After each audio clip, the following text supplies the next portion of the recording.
같이 한번 인사합시다. 옆 사람께 모든 것이 하나님의 은혜입니다. 네, 하나님의 은혜. 귀한 찬양, 은혜로운 찬양 감사합니다. 오늘 시리즈 예수만사, 예수님을 만난 사람들 네 번째 설교 이어가겠습니다.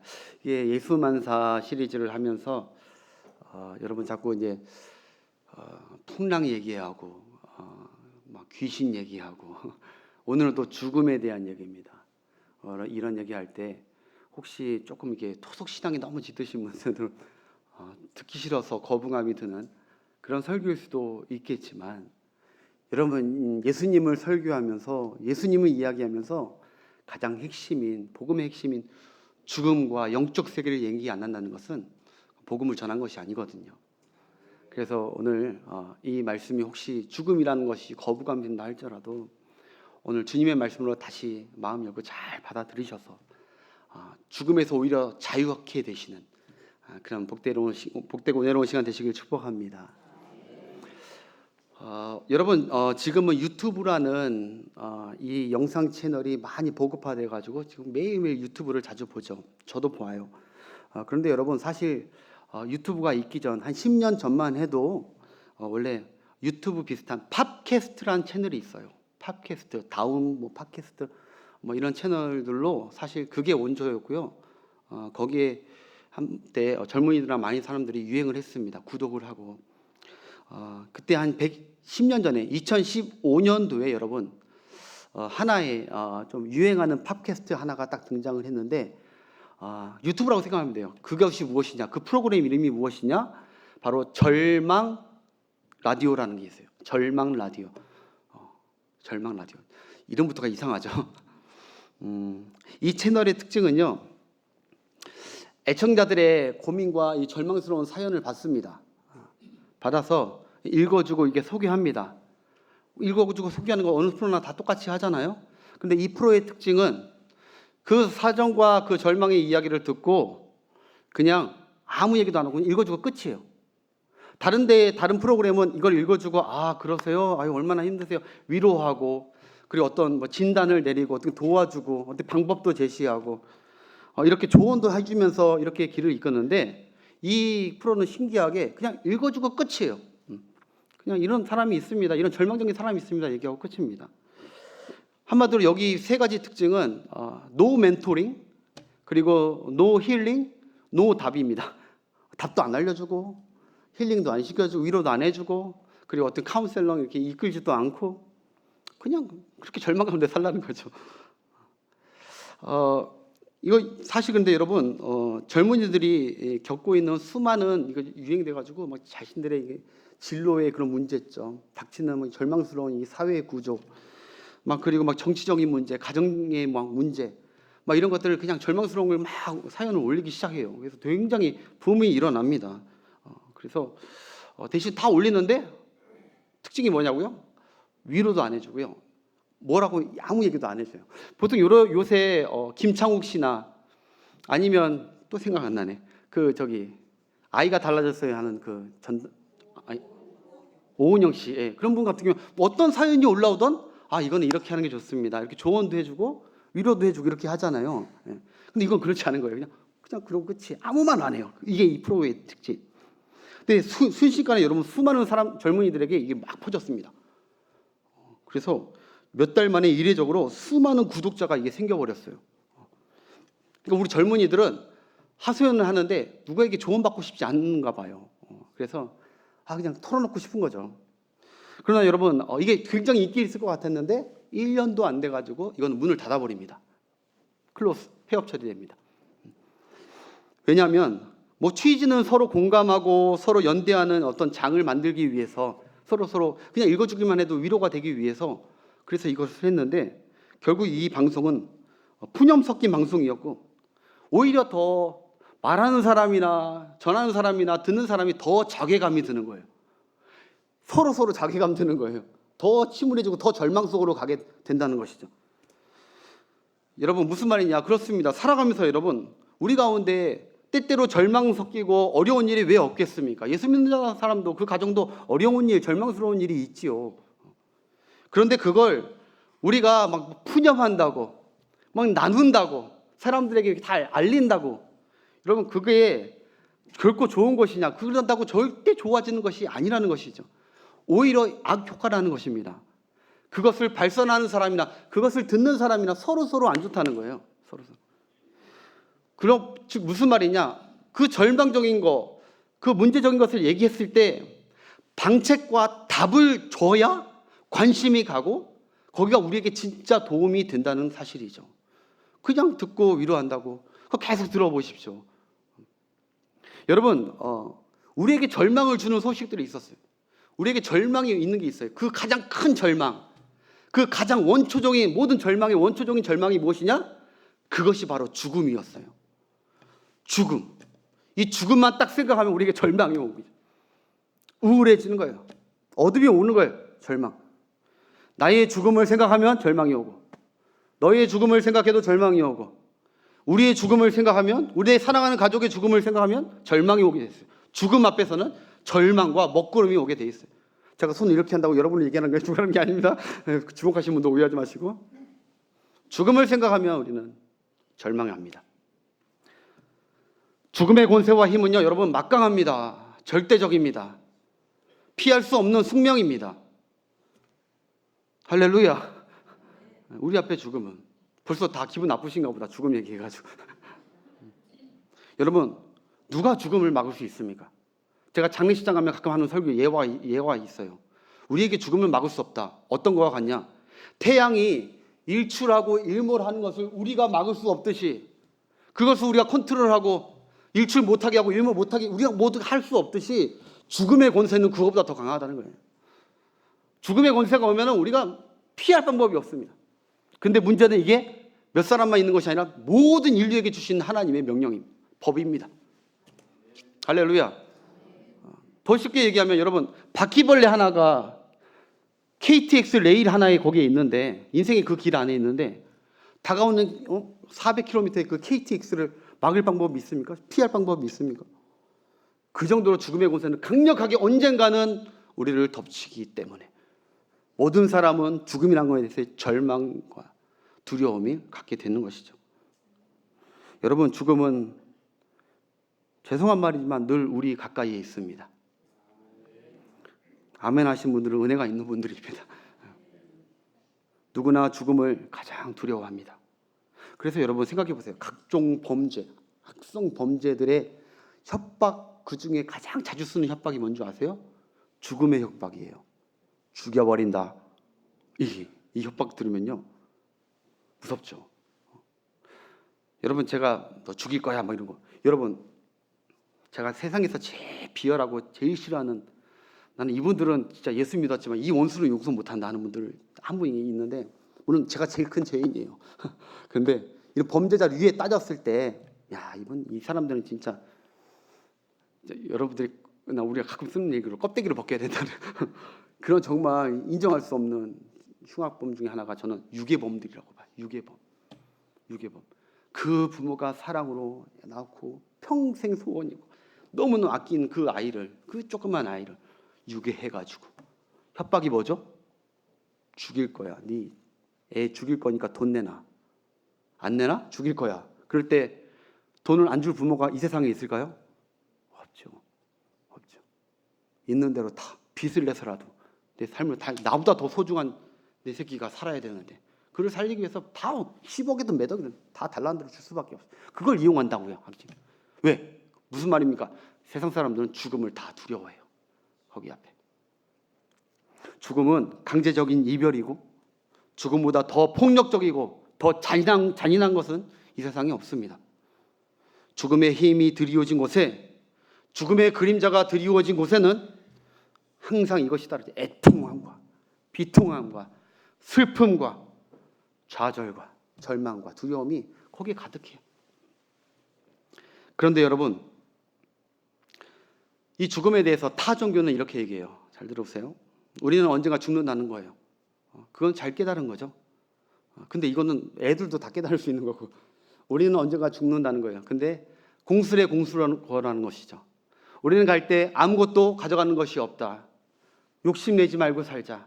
이 땅에 있는 동안 하루하루 행복하고 감사하며 살자. 그것이 이제 타 종교의 주장이죠. 죽음에 대한 주장이에요. 죽음 앞에 우리 어떻게 살아야 하냐? 욕심 없이 베풀며 살아가며 살아라. 그리고 죽음을 잘 대비해라. 그것이 모든 타 종교의 같은 뜻 아닙니까? 이런 타 종교 그들의 가르침이 과연 정말 도움이 됩니까? 저는 그렇게 생각합니다. 이 타 종교에 그래 우리 앞에 죽음은 있다. 죽음을 잘 준비해라. 죽음은 무섭지만 어쩔 수 없다. 죽음을 준비해라. 이것은 제가 아까 얘기했던 절망 그 라디오하고 똑같은 거예요. 절망 라디오하고 위로가 되는 것 같지만 위로가 하나가 안 돼. 하나도 안 돼. 죽음의 문제의 해결점이나 그 죽음의 그 두려움과 절망을 극복할 대안과 위안이 없어요. 타 종교는. 여러분, 그러나 우리 기독교는 다릅니다. 할렐루야. 기독교는 다르죠. 성경은 그렇게 얘기하지 않죠.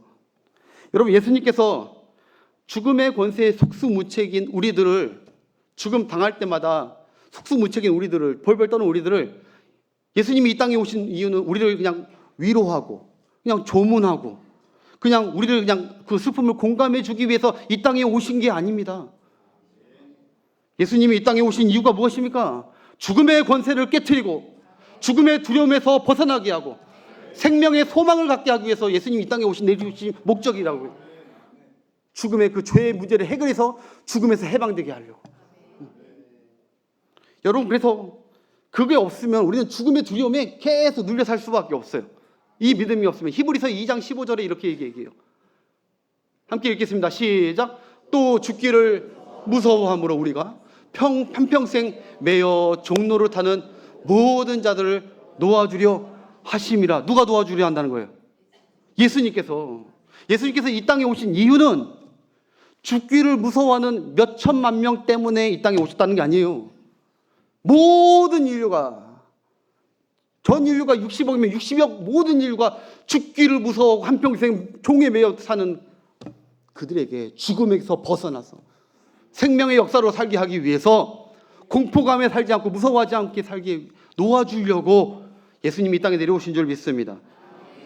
여러분, 기억하십시오. 모든 인류는, 사람들은 잘났으나 몰랐으나 다 죽음의 종입니다. 죽음의 종이에요. 여러분, 대통령 아무리 뛰어나고 대통령이 이 나라 주인이라 하더라도 대통령은 죽음의 종입니다. 죽음 앞에 벌벌 떠는 거예요. 다 죽음의 종이에요. 아무리 갑부집 이재용 회장 아무리 갑부집이어도 그도 그 회장 캡틴이어도 그도 죽음에는 종이에요. 그러나 여러분, 우리 주님께서는 사망과 죽음의 권세를 물리치고 승리하신 줄 믿습니다. 죽음의 종에서 우리를 건지신 줄 믿습니다. 그러므로 믿는 자들에게 여러분, 죽음이 더 이상 우리에게 왕노릇할 수 없는 것입니다. 주인 노릇할 수 없는 것입니다. 여러분, 저는 나를 이렇게 죽음의 두려움에서 벗어나게 하시고 자유케 하신 이 성삼위 하나님을 저는 송축합니다.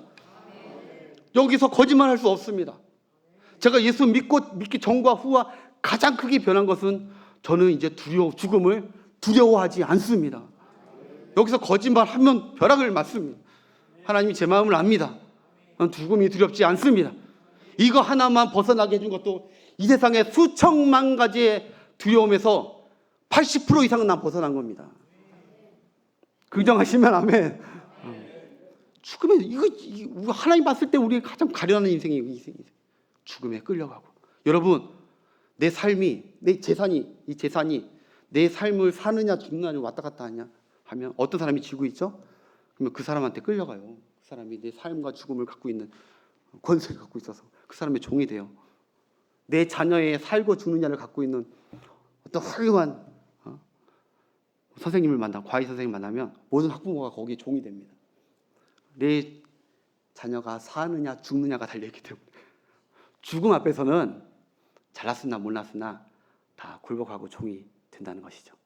그러나 우리는 주님의 은혜로 죽음의 종의 이 노예와 이 두려움에서 벗어나게 해주신 줄 믿습니다.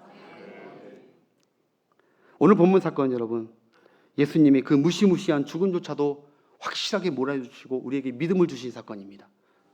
예수님을 믿는 자, 예수 안에 있는 자는 죽음이 물러간다. 그러면서 예수님이 내가 참 하나님이고 내가 참 구주이고 내가 참 생명의 주가 되심을 만백성에게 믿음으로 나타내신 기적의 사건이 바로 오늘 사건인 줄 믿습니다. 그래서 여러분, 오늘 말씀을 통하여 여러분, 주님을 믿는 믿음이 더욱 굳건해지시길 축복합니다. 그리고 또 이 땅 가운데 죽음의 공포와 또 그리고 절망의 구름이 뒤덮인 여러분, 우리 주변의 모든 절망과 죽음의 공포의 두려움에서 여러분 벗어나시고 승리하시고 생명으로 살아가시는 역사가 오늘 말씀 가운데 기적과 같이 일어나시길 주의 이름으로 축복합니다. 여러분, 본문의 사건의 시작은 원래 오늘 32절 읽었던 35절이 아닙니다. 원래 시작은 21절부터 시작합니다. 지난주 설교 귀신을 몰아치고 다시 온 그 후부터 바로 오늘 본문 사건이 원래 이루어져요. 21절부터 시작인데 22절부터 한번 보겠습니다. 오늘 본문 사건 들어가 보겠습니다. 시작. 회당장 중에 하나인 야이로라 하는 이가 와서 예수를 보고 발 아래 엎드려, 뭔가 다급한 거죠. 그 다음 간곡히 구하여 이르되 내 어린 딸이 죽게 되었사오니 오셔서 구원을 받아 살게 하소서. 예. 온 목적과 간청하는 목적이 분명합니다. 도와달라는 것이죠. 무엇을 간청합니까? 내 딸이 죽게 됐다는 거예요. 내 딸이 죽게 됐으니까 예수님 보시니까 막 모든 병을 다 고치시던데 와서 좀 살려달라는 거예요. 죽지 않게 해달라는 것이죠. 여러분, 회당장 야이로는, 이 사람은요 12살이라는 아주 사랑하는 딸이 있었어요. 12살 소녀예요, 딸. 근데 안타깝게도 병들어 죽어가고 있는 중이에요. 아버지 이 야이로는요 백방으로 딸을 치료하려고 얼마나 노력했겠습니까? 여러분, 자녀가 이렇게 죽을 병에 걸리면 가만히 있겠습니까? 수많은 전국을 다 다니고 전 세계를 다 다녀서라도 낫게 하고 싶겠죠. 근데 아무리 해도 안 낫는 거예요. 그 점점 더 살려보려 하지만 점점 더 죽어가는 거예요. 또 다. 여러분, 이렇게 보면서 그는 죽음의 공포에 두려움에 쌓이게 되는 거예요. 절망하게 되는 거예요. 이러다 죽는구나. 됐다. 내가 해줄 수 있는 게 없구나. 죽는구나.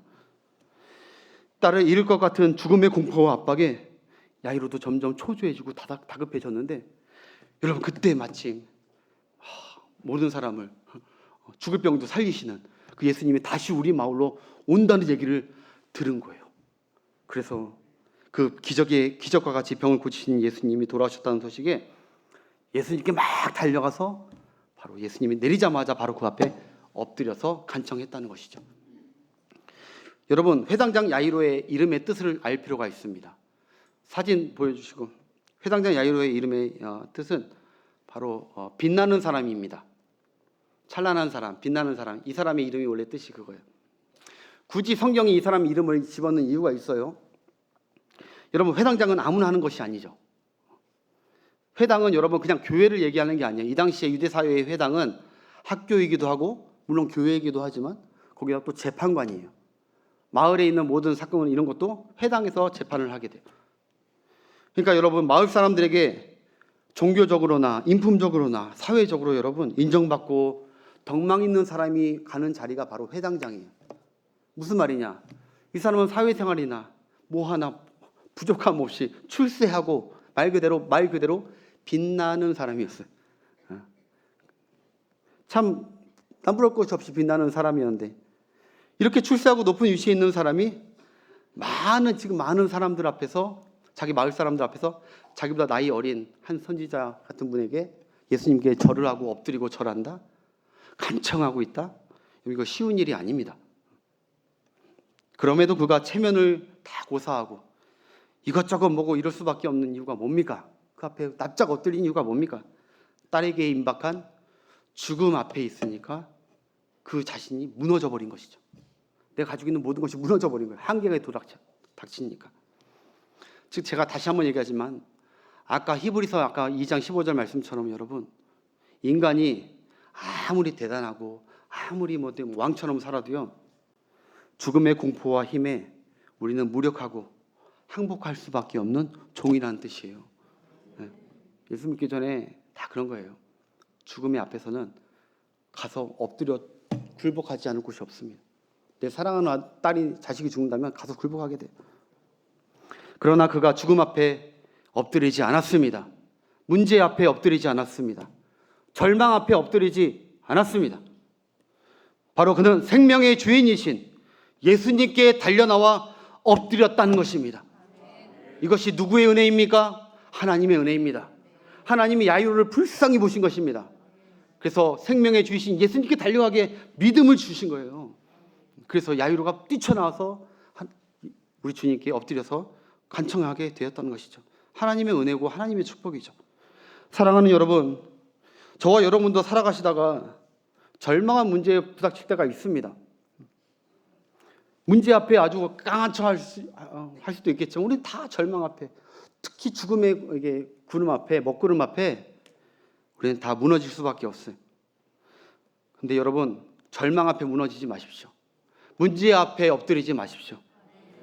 죽음 앞에 엎드리지 마십시오. 그것들 앞에 엎드리거나 굴복하지 마시고 예수님께 나와서 모든 것을 다 해결하시고 구원하시는 예수님께 나와서 엎드리는 자가 복 있는 자인 줄 믿습니다. 그런 자가 소망이 있는 자입니다. 오늘 야이로가 수많은 그 당시에도 죽어가는 사람 많을 거예요. 야이로는 하나님께 은혜 받아서 예수님께 와서 엎드렸기 때문에 그 딸이 산 거 아닙니까? 여러분, 모세가 하나님께 엎드리니까, 그러니까 이스라엘 백성들이 죄 가운데 심판 안 받고 반석에서 물이 터집니다. 살 소망이 새겨버려요. 여호수아가요 엎드리니까요, 그 난공불락 여리고성이, 여호수아가 그 사자 앞에 엎드린 후부터 그게 무너지게 된 줄 믿습니다. 시작은 여러분 기억하십시오. 모든 역사와 하나님의 역사와 구원의 은혜의 역사의 시작은 엎드림에서부터 있다는 걸 기억하십시오. 여러분, 엘리야가 3년 가뭄 때 절망적인 상황이 그 나라에 있었는데 엘리야가 엎드리고 나서 하나님께서 가뭄을 멈추시고 그들에게 장대비를 내리신 줄 믿습니다. 엎드려야 돼요. 엎드려야 돼요. 여러분, 에스더와 모르드게 여러분 아시죠? 한 날에 그 둘뿐만 아니라 유대 백성이 다 죽을 뻔했어요. 그들이 한 게 무엇입니까? 다른 거 한 게 없습니다. 싸우지 않았습니다. 하나님 앞에 엎드렸습니다. 금식하여 엎드리니까 하나님께서 그 민족을 다 살려주신 줄 믿습니다. 다 그런 겁니다. 여러분, 지난 시간에 했던 나병 환자 제일 먼저 한 게 하나님 주님 앞에 와서 엎드렸고, 또 지난주에 가라사 그 거린, 귀신 들린 그 거린도, 그 광인도 주님 앞에 맨 먼저 한 게 있습니다. 주님 앞에 엎드렸다고 나왔습니다. 엎드린 자에게 하나님의 은혜와 구원의 역사가 있는 줄 믿습니다.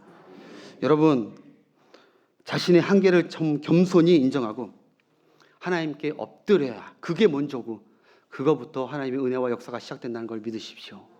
그거 없이 하나님 왜 나에게 은혜를 안 주시나, 이거 교만한 거 아닙니까? 먼저 하나님 앞에 나의 한계를 느끼고 엎드리는 자에게 하나님은 겸손한 자에게 은혜를 베푸시고 교만한 자는 버리신다고 했습니다. 겸손하게 엎드렸을 때, 이게 야이로 지금 얼마나 엎드립니까? 겸손해집니까? 아무리 빛나는 인생이어도 주님 앞에는 다 와서 엎드리는 게 은혜 받는 최초의 길입니다. 여러분, 바라옵기는 지금 이 시간도 말씀으로 다가오신 우리 주님 앞에 자세로는 엎드리는 것이 아니지만 여러분 마음 깊숙한 곳에 엎드림으로 주님 말씀 받는, 그래서 여러분의 삶 가운데 주님이 나타나시는 역사가 일어나시길 축복합니다. 말씀 앞에 엎드리십시오. 말씀 앞에. 자, 예수님이 그를 일으키시고 딸을 살리러 출발하십니다. 예수님이 딱 아셨죠? 하나님이 보내셨구나. 그리고 여러분 이거 기억하십시오. 엎드렸다고 그 즉시 문제와 응답이 오는 것이 아닙니다. 문제 해결되는 것이 아닙니다. 문제 가지고 주님께 엎드려 간구했다는 것은 이제 그것이 기적이 이제 시작되고 있다는 것이지, 응답이 시작되고 있다는 것이지, 응답이 완성됐다는 것은 아닙니다. 꾸준히 기도하시는 여러분 되시길 바랍니다. 야이로가 문제를 해결하기 위해서 예수님과 함께 집에 가는 길에 문제가 생깁니다. 그 즉시 응답되면 좋겠는데 가는 길에 문제가 하나, 장애물이 생겨요. 무엇이죠? 바로 12의 혈류증 여인이 예수님 옷에 손을 대면서 고침받는 역사가 일어나요. 이때 근데 여러분, 지금 야이로 입장에서는 다급해요.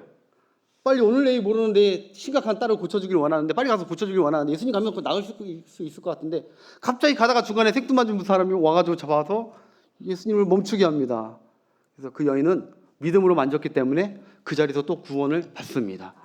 여러분, 응답은요 즉시 줄 수도 있고 이렇게, 그리고 야이로처럼 조금 턴이 있어서 줄 수도 있는 거예요. 여러분 저한테 와서 묻지 마세요. 하나님의 응답은, 기도 응답은 언제 옵니까? 저한테 묻지 마세요. 전 두 가지 다 얘기할 거예요. 즉시 줄 수도 있고요, 한참 후에, 몇 년 후에 줄 수도 있어요. 저는 성경적으로 그렇게 얘기할 수밖에 없어요. 근데 중요한 게 있습니다. 즉시 주시던 한참 후에 주시던 주님은 어떤 자에게 응답을 주시냐? 믿음 있는 자에게. 믿음으로 만지니까 난 거예요. 지금 이 야이로에게도 믿음으로 확백하고 있으니까 역사를 일으키고 있는 것입니다. 믿음이 중요한 걸 믿으시길 주의 이름으로 축복합니다. 그래서 예수님은 그냥 지나가셔도 되잖아요. 이거 내게서 예수님 모르십니까? 내게서 능력이 나왔기 때문에 지나가시면 돼요. 근데 예수님 이상한 행보를 하십니다. 갑자기 멈추시고 그 여인을 주목하시면서 누가 내 걸 만졌냐면서 시간을 끄기 시작해요. 인터벌을 길게 가지십니다. 여러분, 예수님이 그러죠. 누가 내게 손을 대었느냐? 그러니까 제자들이 예수님 무슨 소리입니까? 지금 사람이 이렇게 인상이 많은데 예수님 손 만지고 만진 사람들이 한두 명이 아닌데 어떻게 그거 다 찾아냅니까? 예수님이 그래? 그러면서 가는 게 아니에요. 아니다. 내 몸에서 능력이 나갔느니라. 역사가 나갔다는 거예요. 그러면서 찾고 싶다는 거예요. 찾아야겠다는 거예요. 다 아시지만 계속 시간을 끄는 거예요. 이렇게. 여러분, 그러면서 예수님이 그 여인이 자기가 은혜 받고 나은 걸 알고 예수님께 딱 나오죠. 그러니까 그 축복하고 가면 되는데 예수님이 그 여인을 간증을 시켜버려요. 이 바쁜 와중에 간증까지 시켜요. 그래서 막 자기가 원래 이렇게 12살 더러운 저주받은 죄인이었는데 오늘 믿음으로 나왔던 주님께서 하나님께서 나를 고쳤다. 막 여러분, 간증이 짧은 게 아니잖아요. 간증하다 보면 길잖아요. 막 하다 보니까 지금 초조한 사람은 누굴까요? 야이로죠. 오늘 야이로 중점에서 할 거예요. 야이로. 초조하죠. 내 딸이 지금 오늘 내일 하는데. 사랑하는 여러분, 우리도 예수님께서 내 기도 들으시는 것 같았는데, 응답하시는 것 하긴 하는 것 같은데, 자꾸 응답이 지체될 때, 자꾸 문제 해결이 지체될 때 우리도 역시 초조하게 됩니다. 왜 안 들어주시지? 내 기도를 들으신 건 맞는 것 같은데, 나와 함께 하시는 건 맞는 것 같은데 왜 이거 해결 안 해주시지? 초조합니다. 특히 우리를 또 속상하게 할 때가 가끔 그런 거 있잖아요. 나는 아직 문제 응답 주님께 기도하고 있는데 다른 성도는 응답 받았다는 거예요. 치료 받았다는 거예요. 나는 자녀를 위해서, 자녀 태어나기 위해서 기도하는데 다른 성도는 하나님께서 기도 응답 받아서 자녀도 주셨다. 내 자녀 장가도 가게 했다. 취직도 시켜줬다. 나는 한참 기다리고 있는데 그런 소리를 성도들에게 들을 때 초조하게 돼요. 하나님, 내 기도 왜 분명히 내 기도를 들으신 것 같은데 왜 응답이 늦어지시지? 낙심하게 돼요. 예수님을 재촉하게 되죠. 여러분, 왜 예수님이 지체하실까요? 이렇게 다 아실 텐데 왜 지체하시죠? 약 올리려고 하나요? 아니잖아요. 바로 두 가지가 있는데, 첫 번째, 야이로의 마음속에 믿음을 더 확고히 심어주려는 거예요. 할렐루야. 예수님의 중점은 항상 믿음이에요. 시간이 중요한 게 아니에요. 예수님은 믿음이 중요해요. 믿음을 더 확실히 심어주려는 거예요. 저 가는 중에 예수님이 얼마나 능력이 많은지, 손만 대도 확 모든 병이 나은 것을 보여주면서 믿음을 주는 거죠. 여러분, 우리가 신앙생활 하면서 속상할 때가 있어요. 저 집사님은 응답 받았는데, 저 권사님은 문제 해결 받았는데, 그걸 들을 때마다 근데 여러분, 너무 기분 나빠하지 않는 여러분 되시길 바랍니다. 그 사람만 소중하고 난 덜 소중해서 그렇게 주시는 것이 아닙니다. 여러분에게 무엇을 의미하느냐? 더 굳센 믿음을 주시기 위한 거예요. 더 굳센 믿음, 더 좋은 것을 주시려는 것이죠. 주님은 주변 성도들에게 먼저 역사해 주시면서 우리에게 도전을 주시는 거예요. 믿음을 주시는 거예요. 하나님은, 예수님은 지금도 살아 계시구나. 저 사람의 기도도 응답해 주셨으니까 나도 기다리면 언젠가는 하나님께서 이 기도도 응답해 주시리라. 그 믿음에 굳게 서기 위해서 다른 사람이 기도했던 것도 응답해 주신 것을 듣게 하시는 거죠. 보고 확인하게 하시는 것이죠. 그 이유는 그 사람을 축하하고 부러워하라고 하는 게 아니라 나도 곧 응답을 받겠구나. 여러분, 기도하다 중단한 거 있으면 다시 기도하시는 여러분 되시길 바랍니다. 또 한 가지 있어요. 야이로의 믿음을 시험하기 위함이죠. 시험. 여러분, 예수님 그런 거예요. 지체되고, 이것이 지체되고 너는 급하겠지만 지체되고 딜레이 돼도 너 끝까지 나를 믿고 기다릴 수 있느냐? 기다릴 수 있느냐? 여러분, 기도는 언제까지 해야 되나요? 기도는 응답 받을 때까지 하는 거예요. 기도는 한 번 하고 두 번 하고 세 번 한다고 되는 거. 물론 그런 기도도 아까 그런 것처럼 될 수도 있겠죠. 그러나 대부분 모든 기도는 한참 후에 응답 받을 때까지 주시기 때문에 한참 후에 주세요. 할렐루야. 여러분, 기도하자마자 즉각 응답 주시고 기도하자마자 다 낫게 해주시고 그러면 여러분 무슨 예배 때마다 이 기도의 자리가 메어 터졌을 거예요. 메어 터졌을 거예요. 기도하지 말라고 해도 막 다 나와서 기도했을 거예요. 그러나 왜 기도하는 자리가 자꾸 비어가느냐? 기도해도 자꾸 응답이 없으니까 기다리지 못하는 거예요. 여러분, 우리가 기다려야 될 줄 믿습니다. 예수님을 진짜 믿는다면, 예수님 이 문제 확실히 해결해 주실 것을 그분밖에 없다고 믿는다면 우리는 그분 붙들고 의지하고 기도하는 그게 없는 줄 믿습니다. 여러분, 기억하십시오. 응답 받을 때까지 해야 돼요. 포기하지 말아야 돼요. 항상 기도해야 돼요. 응답 주실 때까지. 왜냐? 최고의 응답은 내 때에 오는 것이 아니라 주님의 때에 응답이 옵니다. 내 때에 오는 응답? 여러분, 그것이 최고의 응답이냐? 아니요. 주님의 때에 오는 응답이 최고입니다. 저는 만약에 내가 기도하는 것마다 내가 딱 기다리고 딱 이때 왔으면 좋겠다, 이때마다 주시는 하나님이었다면 저는 솔직히 하나님께 죄송하지만 저는 하나님을 신으로 인정하지 않았을 것입니다.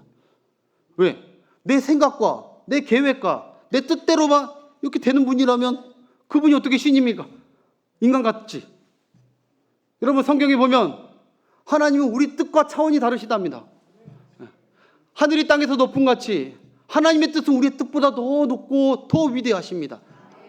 그렇기 때문에 내 때에 응답하는 것이 축복이 아니라, 그것이 진정한 응답의 축복의 응답이 아니라 주님의 때에 응답하는 것이 진정한 축복입니다. 격차가 많이 납니다. 그렇지만 그것을 무엇으로 견디라는 거예요? 믿음과 인내로 견뎌내시는 여러분, 기도하시는 여러분 되시길 바라겠습니다. 그래서 항상 기도해야 되는 것입니다. 포기하지 않고. 그래서 예수님께서 누가복음 18장에 이런 비유를 하시죠. 억울한 과부도 그 불의한 재판관에게 가가지고 안 들어줄 것도 알면서 그렇게 악한 재판관 앞에서도 간절히 기도해도 그 악한 재판관이 들어주는데, 하물며 하나님께서, 인자하신 하나님께서 밤낮 기도하는 그 자에게 응답하지 않겠느냐는 것이죠. 그 비유를 하기 전에 단서가 뭡니까? 이 비유를 하는 이유가 무엇입니까? 예수께서 이렇게 얘기해요. 시작. 예수께서 그들에게 항상 기도하고 낙심하지 말아야 할 것을 비유로 말씀하셨대요. 그 비유의 목적은 분명한 것입니다. 기도하는 자들아, 조급해하지 말고 너의 때를 자꾸 주장하지 말고 하나님의 때를 기다리고 낙심하지 말고 기도하고 기다려라. 그러면 하나님의 때 우리가 생각한 것보다 더 큰 좋은 응답을 주셨던 하나님이심을 믿습니다. 제 인생을 돌아봐도요, 제 때 응답해 주셨던 게 거의 없는데 항상 제 때보다 더 늦게 응답해 주셨어요. 그런데 지난달을 돌아보니까 그 응답이 최고의 응답이었어요. 내 때 주셨으면 큰일 날 뻔한 응답들이 많아요. 안 들어주신 것도 감사하고. 하나님의 전능하심을 믿고 기도하고 신뢰하는 여러분 되시길 바랍니다.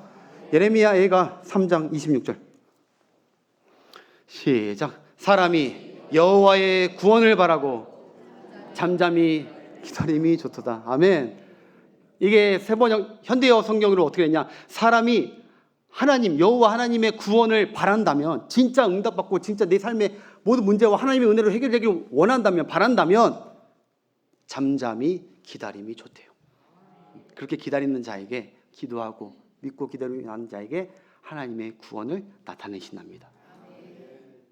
이런 믿음으로 여러분 기도 생활에 승리하시길 주의 이름으로 축복합니다.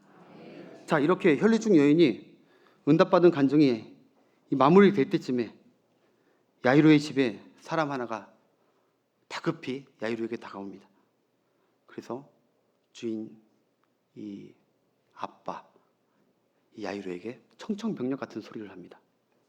우리 35절 보겠습니다. 시작. 아직 예수께서 말씀하실 때에 회당장의 집에서 당신의 딸이 죽었나이다. 어찌하여 선생을 더 괴롭게. 이 말은 무슨 뜻이죠? 주인님, 결국 그 이쁜 딸이 죽었습니다. 이 말은 무슨 말입니까? 다 끝났습니다. 애쓰지 마십시오. 그리고 지금 저분 예수님도 굳이 데려올 필요가 없습니다. 회장장님, 그냥 돌아가서 장례 준비나 잘합시다. 조문객들이나 잘 받읍시다.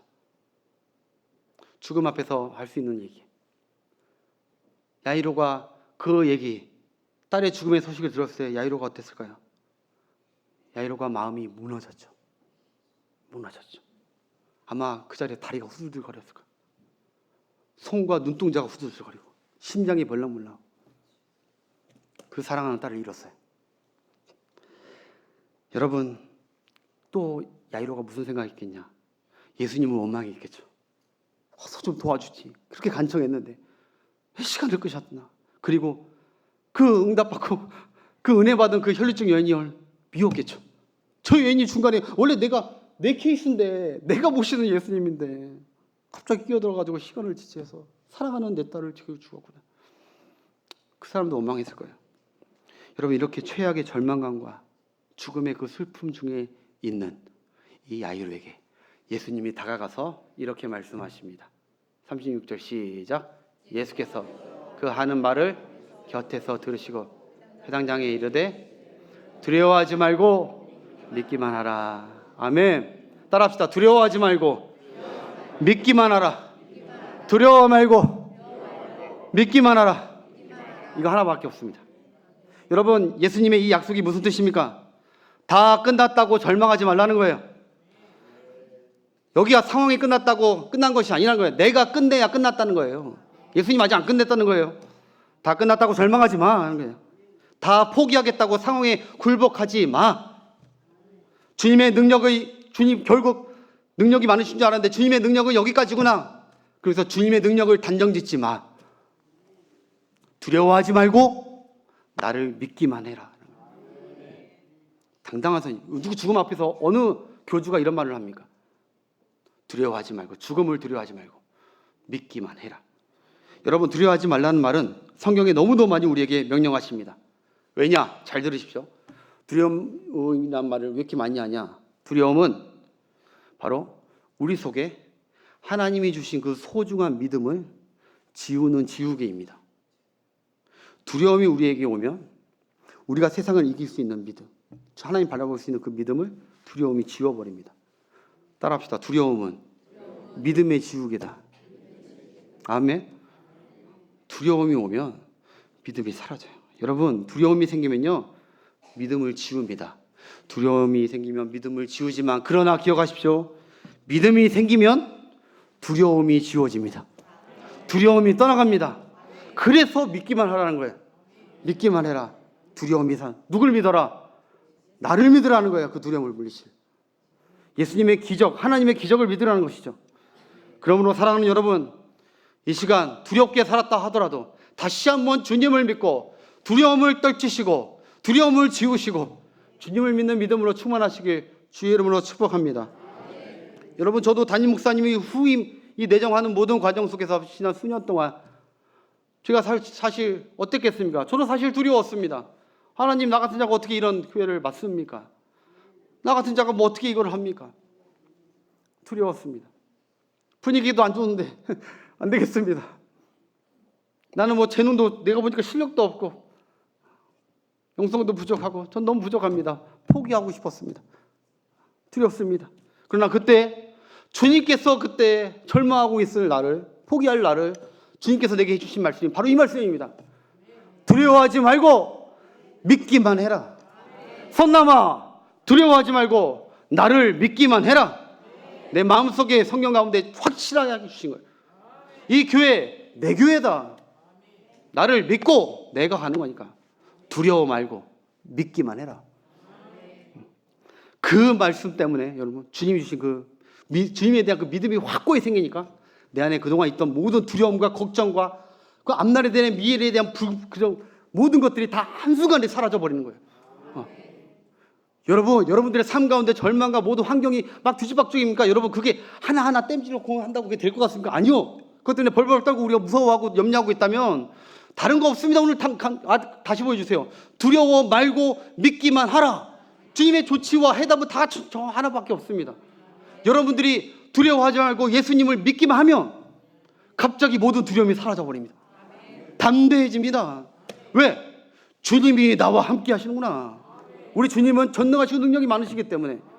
자녀에 대한 두려움과 불안과 죽을 것 같은 아픔이 있습니까? 자녀를 바라보면 두렵습니다. 그러나 주님을 바라보십시오. 그러면 우리 안에 있는 두려움이 사라지고 믿음이 생기고 소망이 생기는 줄 믿습니다. 그게 죽음의 구름을 먹구름을 몰아치고 다시 광명한 화창한 주님의 빛 대신 생명의 삶을 내일을 여는 사람들의 그게 고백인 거예요. 그래서 예수님이 늘 하나님도 항상 하시는 말씀, 두려워 말고 나 여호와를 믿어라. 두려워 말고 나 예수를 믿어라.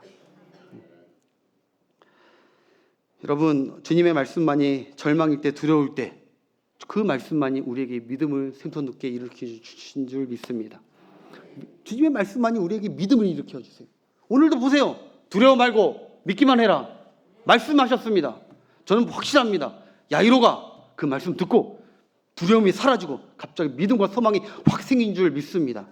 왜? 주님의 말씀은 사람의 말과 같지 않아요. 권세와 능력이 있는 거예요. 그 말씀 딱 듣고 믿음이 확 생겨 두려움이 사라졌을 거예요. 여러분도 어떤 절망이든 죽음의 공포가 밀려오는 삶이든 그것을 역전시키고 역사하실 주님과 우리 하나님을 믿는 여러분 되시길 축복합니다. 그래서 예수님께서 말씀을 정리해 갈게요. 이 야이로와 그리고 사랑하는 수제자 3명만 딱 데리고 그 집에 갑니다. 근데 여러분 알다시피 초상집 가봐도 아시겠지만 집에 가니까 역시나 집안에 죽음의 먹구름이 막 뒤덮었어요. 애통하고 통해하고 그렇게 뒤덮었어요. 38절부터 보여주세요. 시작. 회당장의 집에 함께 가사 떠드는 것과 사람들이 울며 심히 통곡함을 보시고 엉망이에요. 그 다음 들어가서 그들에게 이르시되 너희가 어찌하여 떠들어 그 아이가 죽은 것이 아니라 잔다 하시니 죽었지 않았다는 거예요. 자고 있다는 거예요. 그 다음에 어떻게 뭐라고 합니까? 사람들이 비웃더라. 예수께서 그들을 다 보내신 후에 아이의 부모와 또 자기와 함께한 자들을 데리고 아이 있는 곳에 들어가셨습니다. 할렐루야. 조문하러 들어가신 것이 아닙니다. 살리러 들어가신 줄 믿습니다. 죽음을 물리치러 들어가신 줄 믿습니다. 사람들이 예수님 농담인 줄 알았습니다. 비웃었습니다. 여러분 기억하십시오. 그렇습니다. 우리가 주님과 함께 믿음의 걸음을 걸어갈 때, 믿음의 걸음, 주님과 함께 여정을 걸어갈 때 믿음 없는 자들이 우리를 비웃을 것입니다. 조롱할 것입니다. 그러나 우리가 잘못된 것이 아닙니다. 주님의 길과 주님의 믿음을 함께 걸어가는 그 길이 바른 길이고, 왜? 마지막에 믿음대로 될 것이기 때문에. 아무튼 예수님은 여러분 이거 안 하고 타지도 않습니다. 그들이 뭐라고 얘기하든 안 하고 타지 않고 죽은 딸에게 들어가서 이렇게 얘기합니다. 소녀야 일어나라. 달리다 쿰 합니다. 딸아 일어나라. 소녀야 일어나라. 달리다 쿰 합니다.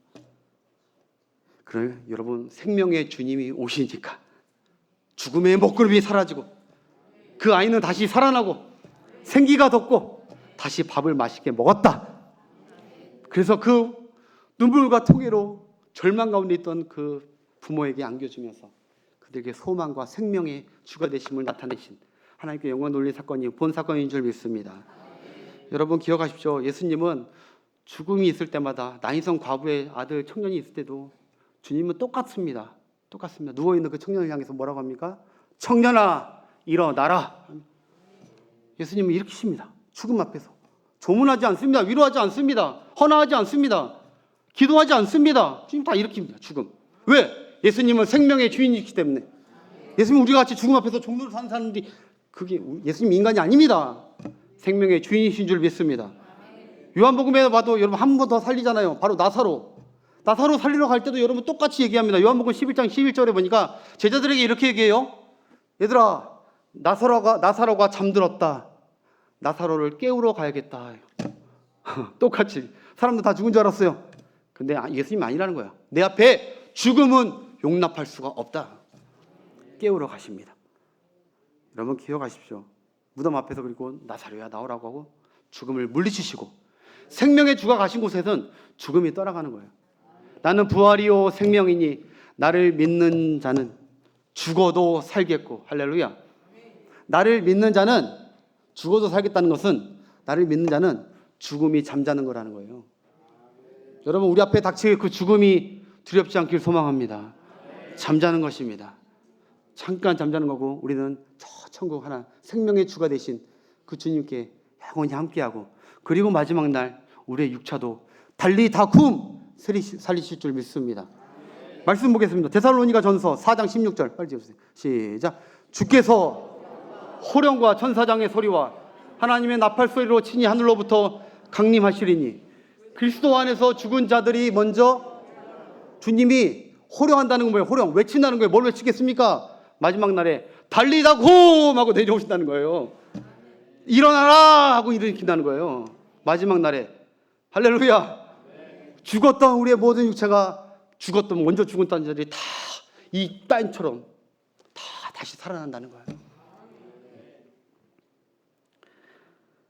여러분 말씀을 마무리 지을게요. 제발 믿으십시오. 예수님은 생명의 주인이십니다. 죽음을 물리친 것은 예수님은 죽음보다 강하다는 것입니다.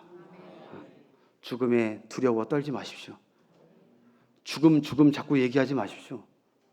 여러분들이 믿는 분, 여러분의 주인은, 여러분들 다스리는 분은 주님이십니다. 예수 믿는 사람들이 제일 안 어울리는 말, 연관검사가 아니라 완전히 반대어가 뭔지 아세요? 예수 믿는 사람이 그 입에서 나오는 말 중에 제일 안 어울리는 말, 죽음입니다. 죽겠다. 여러분, 우리 죽지 않습니다. 우리 잠자는 것입니다. 할렐루야. 죽겠다. 예수 믿는 사람이 제일 안 어울리는 말. 그 세상 사람들이 하는 말입니다. 죽음 앞에 두려워하는 사람. 여러분 삶 가운데 죽겠다 소리 하지 마시고 생명의 주님을 찬양하는 감사하는 여러분 되시길 축복합니다. 여러분 죽어있는 영혼 주님이 가시면 다 살리십니다. 죽어가는 나라 생명의 주가 가시면 살리십니다. 죽어가는 가정 주님이 가시면 그 죽음의 모든 먹구름은 다 사라지는 것입니다. 죽어가는 자녀 주님이 가시면 살리십니다. 두려워하지 말고 믿기만 하십시오. 죽어가는 교회 생명의 주님이 다시 주님이 거기서 주인 되시면 다 살아납니다. 생명의 주님이 가시면 우리 주님은 다 달리다금으로 살리신 줄 믿습니다. 말씀 맺을게요. 주님은 죽은 자든 병든 자든 주님은 주님 앞에서 누워있는 꼴을 못 보십니다. 왜? 주님은 가는 곳은 안전병이든 병든 자든 누워있는 자든 아니면 죽었던 잘 하라 할지라도 주님이 가는 곳은 다 일으키고 살리고 세우신 줄 믿습니다. 주님만이 생명의 주고 구원자고 우리의 모든 것을 죽음에서 일으키실 유일한 구원자인 줄 믿습니다. 예수 이름으로 일어나십시오. 찬양하겠습니다. 다 같이 자리에 일어나셔서 오늘 말씀 좀 길어서 죄송합니다. 너무너무 중요한 말씀, 평생 붙들어야 될 말씀, 복음의 말씀이기에 전했는데 여러분 삶 가운데 내가 혹시 죽음의 먹구름이 몰려오고 있지 않나? 내가 정말 믿음이